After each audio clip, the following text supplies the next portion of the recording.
조갑제 TV 시청자 여러분 안녕하십니까? 2020년 5월 18일입니다. 오전 6시를 금방 넘었습니다.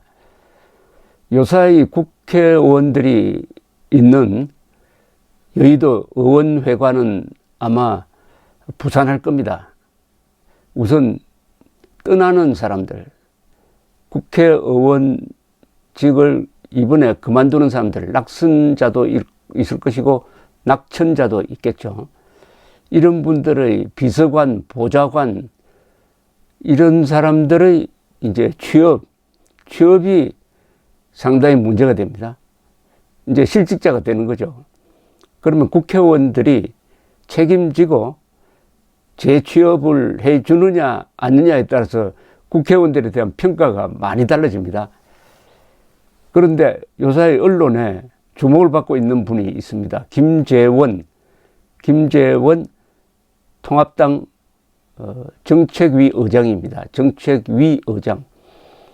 그리고 탄핵 사태 직전에 정무수석 비서관을 했습니다. 이분은 경상북도 출신입니다. 이분이 화제가 돼요. 삼선 의원인데 경북 상주 군위 의성 청송 이쪽은 인구가 부족해가지고 지역구가 이렇게 넓어요. 상주 군위 의성 청송 출신 김재원 의원이 최근에 이분이 행정고시 사법시험 다 합격자입니다. 지지자들에게 보낸 문자 메시지가 화제가 되고 있습니다. 대륙 아주 법무법인에서 변호사로 일하게 되었습니다. 다시 손을 마주 잡고 정겹게 인사드릴 수 있는 날이 곧 오리라고 믿습니다. 그러면서 황교안 씨 등 지도부를 이렇게 비판을 했어요. 당 지도부의 일원으로서 당권을 잡은 몇 명이 미쳐 날뛰며 공천권을 휘두르는 것을 막지 못했습니다. 저까지 희생당한 데 대해서는 이루 말할 수 없이 참담한 심정입을 고백합니다. 그런데 김 의원이 화제가 되는 것은 주변 정리가 인상적이라는 평가가 나온다고 조선일보가 보도를 했습니다. 보좌진 구직 활동을 벌려 대부분의 보좌진이 재취업에 성공했다. 코로나 사태로 기업 등 재취업이 거의 막힌 상황인데도 김 의원이 자신과 한솥밥을 먹었던 보좌진에 대한 애정이 정말 각별한 것을 보고 놀랍다는 평가가 나오고 있답니다. 특히 낙선한 뒤 보좌진을 나몰라라 하는 중진 다선 의원실 직원들로부터 부러움의 대상이 되고 있다. 이 김 의원은 육군 장교 출신입니다. 2008년 총선에서 공천을 받지 못하자 중국으로 건너가 북경대 개원교수, 상하이 푸단대의 개원연구원으로 활동을 하고 연암 박지원의 계문, 열하일기 경로 3,950km를 답사를 해가지고 이를 바탕으로 막북에서 다시 쓴 열하일기를 내기도 했다고 합니다. 제가 김재원 씨의 선거구인 청송, 제가 청송의 고향인데 이분하고는 일자 면식이 없습니다. 다만 이분에 대해서 좋은 인상 하나를 간접적으로 갖고 있습니다. 지난 공천 때 여러 사람이 컷오프 됐는데 제가 도무지 이해할 수 없는 분이 한 분이 있었어요. 바로 경주의 김석기 의원입니다.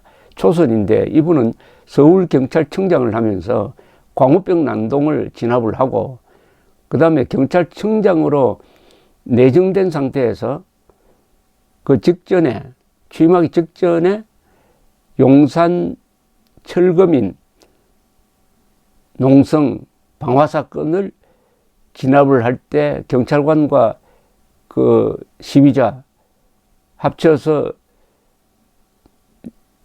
5사람인가요? 4사람이 죽었습니다. 이걸 용산 참사라고 그래가지고 김석기 의원을 공격하고 해서 이분이 결국 경찰청장이 되지 못하고 물러났습니다. 그 뒤에 경주에서 출마해가지고 당선이 되었는데 국회의원 활동 성적이 매우 좋습니다. 그런데 컷오프 시켜버렸어요. 컷오프라는 것은 당신은 경선 자격이 없다. 경선 자격 박탈입니다. 컷오프는. 이럴 수가 있느냐 해가지고 여론도 나빠지고 해서 결국 최고위원회의에서 경선 자격을 다시 얻어가지고 경선에서 이겨서 이번 총선에서 당선이 되었습니다. 그 김석기 의원이 다시 경선 자격을 얻는데 최고위원회의에서 김재원 최고위원이 책상을 치면서 황교안 대표를 압박을 해가지고 결국 기회를 주었다는 이야기를 들은 적이 있습니다.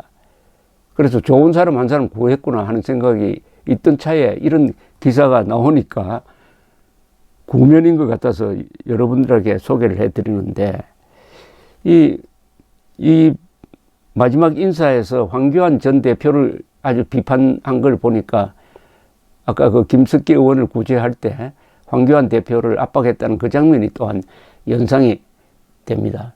그런데 이분은 원래 정책위 의장이고 아주 그 원내 활동이 좋은 사람입니다. 그런데 어떻게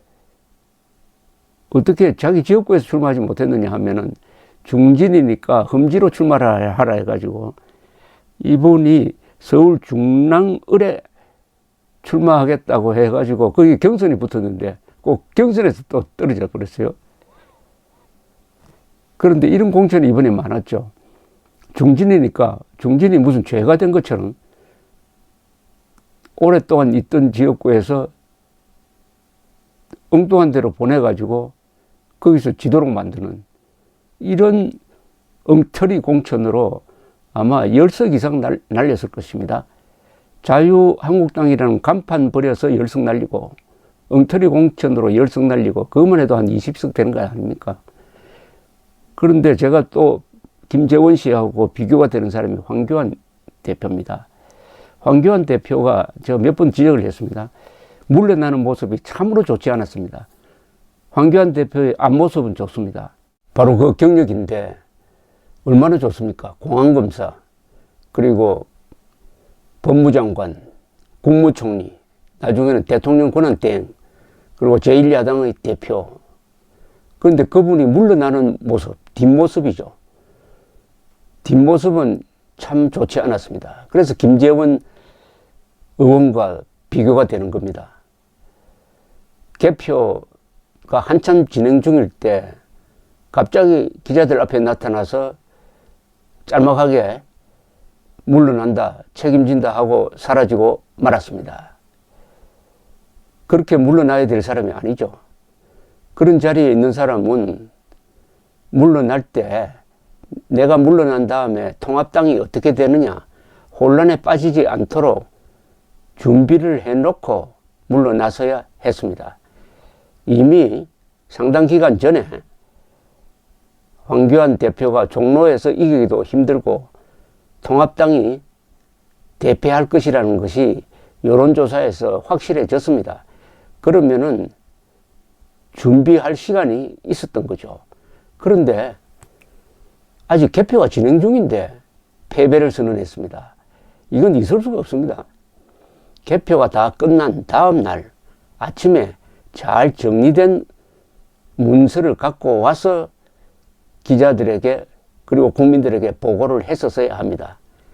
그리고 물러난 다음의 혼란을 막을 방도를 포석을 해놓고 나갔어야죠. 그러면은 황교안 대표의 뒷모습이 근사하다. 그래서 돌아올 찬스가 생기는 겁니다. 근데 이렇게 적전 도망하듯이 아마 기자들한테서 시달리는 왜 졌느냐 하는 이런 질문을 받기 싫어서 일찌감치 개표가 진행 중일 때 나가버린 것으로 추정이 됩니다.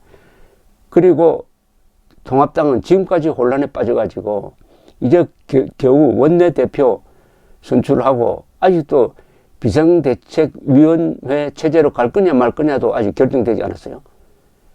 그러는 사이에 사전투표 조작론이 막 번지면서 지금 통합당은 이러지도 못하고 저러지도 못하고 하는 상황에 놓였는데 이 책임은 황교안 대표에게 있습니다. 그래서 제가 어떻게 머리 좋은 사람이 이렇게 행동을 하느냐. 지휘관은 임무교대가 가장 중요한데, 아니 지휘관이 아니라 쫄병도 군대 생활만 했으면은 임무교대의 신성함을 알 텐데, 새삼 황교안 대표가 군대에 가지 않았다 하는 생각이 드는 겁니다. 군대 물을 마시면은 최소한 몇 가지는 배우는 것 아닙니까? 보고의 중요성. 군대에서는 허위 보고를 하면 잘못하면 사형됩니다. 그리고 임무의 중요성. 특히 임무교대의 중요성입니다. 임무교대. 초소에서 초병이 밤샘을 하면서 지켰는데 후임자가 오지 않는다 해서 먼저 나가버리면 어떻게 됩니까? 초소를 비워놓고 8시까지 오게 됐는데 나타나지 않았다 해가지고 한 5분 기다리다가 초소를 비워놓고 가버렸다. 그 사이에 간첩이 들어왔다. 잘못하면 그 초소 이탈한 사람은 사형됩니다. 그런 예가 있습니다. 1968년 울진 삼척 사건 때 공비들이 상륙하는 것을 보던 초병이 겁이 나서 달아나 버리고 말았습니다. 나중에 잡혀서 총살됐어요. 황교안 씨의 떠나는 모습은 초소 이탈처럼 보였습니다. 그래서 이분이 군대를 갔다 오지 않은 것이 이런 결정적인 순간에서 이런 모습으로 나타나는구나 하는 생각을 제가 했습니다. 군대가 아무것도 아닌 게 아니죠. 군대에 가서 배우는 뭔가가 있습니다. 한 2년, 3년. 저는 3년 4개월 군대 생활 했습니다만은. 그런데 김재원 씨는 장교 출신입니다. 장교 출신 김재원과 군대 안 간 황교안의 차이가 아니냐. 군대 가서 우리가 배우는 것을 한마디로 말하면 공과 사의 구별입니다. 공사 구분입니다. 이게 공직자의 출발점이죠. 공과 사. 사를 멀리하고 공을 앞세운다. 좌익은 어떠냐? 문재인 세력은 어떠냐? 공사 구분을 거꾸로 합니다. 사가 먼저입니다. 우리가 먼저입니다. 그리고 나라, 법치, 이건 뒷전입니다. 계급투쟁론이라는 게 원래 우리 편 계급이 특권을 누린다. 우리 편에 속하지 않는 계급은 억압의 대상, 때로는 말살의 대상이다. 그러니까 공사가 아예 없습니다. 그러나 자유진영에 속하는 우리는 공사를 앞세우되, 공사를 구분하되 선공후사라고 그러죠. 공을 앞세우고 사를 뒤로 한다. 근데 황교안 씨가 보여준 형태는 공사 구분이 없었다. 김재원 씨와의 차이. 앞으로 저는 이런 제안을 한번 하고 싶습니다. 군대 안 간 사람은 그 이유가 어떻든, 뭐 아파서 안 가든, 뭐 집안 사정으로 안 가든 대통령으로 뽑지 않아야 되겠다 하는 생각이 듭니다. 군대 안 간 사람이 꼭 대통령이 해야 될 이유가 있습니까? 대통령 말고도 뭐 국무총리까지는 괜찮다고 봅니다. 그러나 대통령은 국군 통수권자입니다. 국군 통수권자는 군 경력이 있는 사람이라야 된다 하는 생각을 했습니다. 감사합니다.